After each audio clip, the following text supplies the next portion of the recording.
Hi, this is Minister Kevin, And this is Kayla.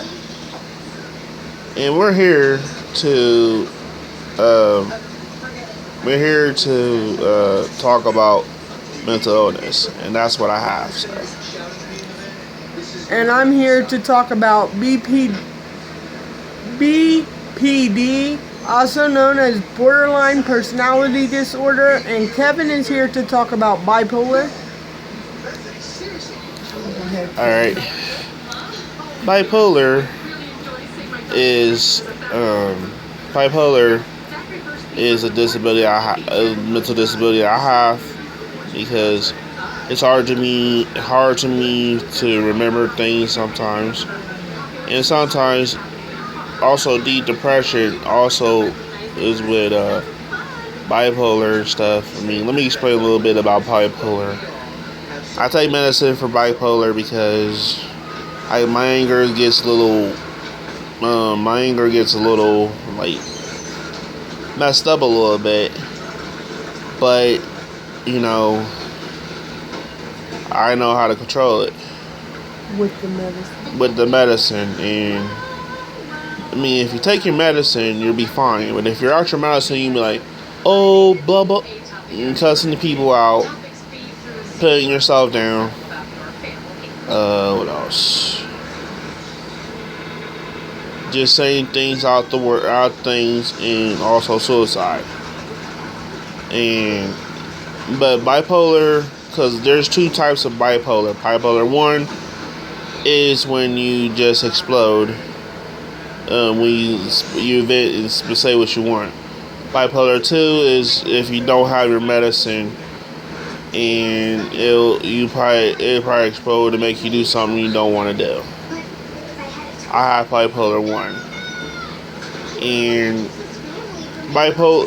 having bipolar is not a joke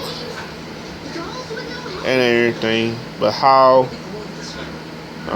to recover from that is just take your medicine and just think about positive things, not negative things.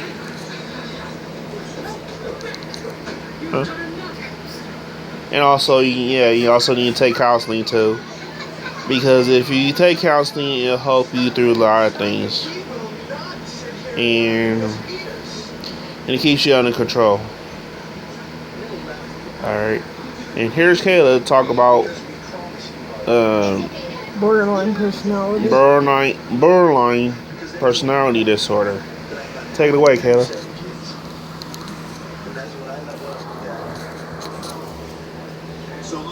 Hi, I'm Kayla. Borderline personality disorder also has some of the same traits as bipolar, but is a little bit more manageable.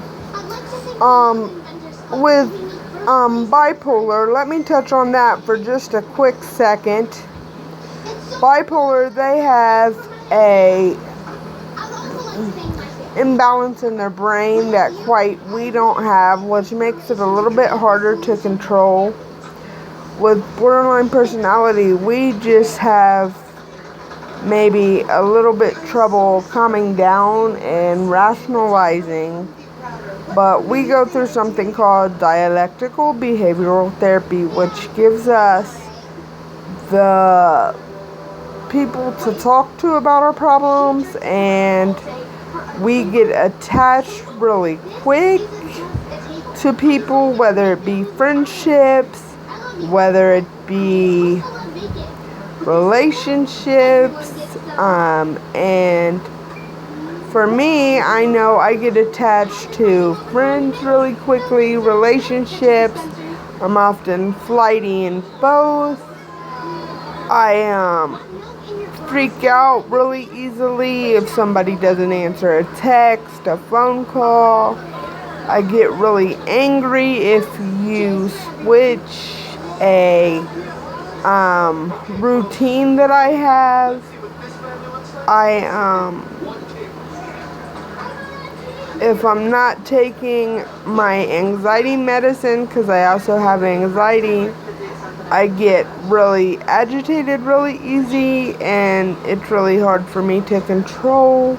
If I don't stay on my meds right, or have my meds every day, I notice a change in my attitude, and it's really hard for me to cope with daily things, and I'll lash out at people. Dialectical behavior therapy has helped me to realize when I need to back off from certain tasks, such as texting. Maybe only text people once or twice and wait on a response. If I think somebody's talking negatively about me, don't address it right away because I get angry because of the thought that they're talking about me negatively. Go calm down somewhere and then address the problem. So to anybody out there that's maybe having BPD symptoms and maybe they're experiencing some of these same thoughts, go and calm down first and then revisit the situation later when you're much more calm. And watch the different reaction you have, because you're not angry and you're not throwing around your body language. You're not screaming. You're not yelling. And as far as, people taking you wrong, it won't happen. And if you have trouble wording it because whatever reason, or you think they're going to take it offensive, write it down and have them read it. It really helps. I know for me that sometimes I lock down and I don't like to talk right away, or, somebody will say, what's wrong, and try to force it out of me. If you feel like that's going on, just tell them, as many times as they try to force it out of you, just tell them, like, hey, look, I'm not trying to be mean, but right now isn't the right time to talk to me. I really don't want to explode. Try to keep calm about it, but also be assertive and say, this isn't the right time. I'm kind of feeling a little upset, and I really don't wish to talk about it right now at this point in time, because I don't want to say something hurtful. And then they'll get the point that you need time alone. Also, I told Kevin that about bipolar as well, because people with bipolar, if they talk, and that's one of the traits that BPD and bipolar have in common, if you talk when you're angry or upset, you can say something you'll regret later. So to take that space and tell people, hey, now's not the right time, I'm a little upset or I'm a little angry, and that's okay. That's an honest emotion. And step away and calm down and then talk about the issue. So again, this is Kevin and Kaylin. We're signing off, and we hope our video helped you tonight. And we'll have more to come. Thanks. Have a good night. Bye-bye.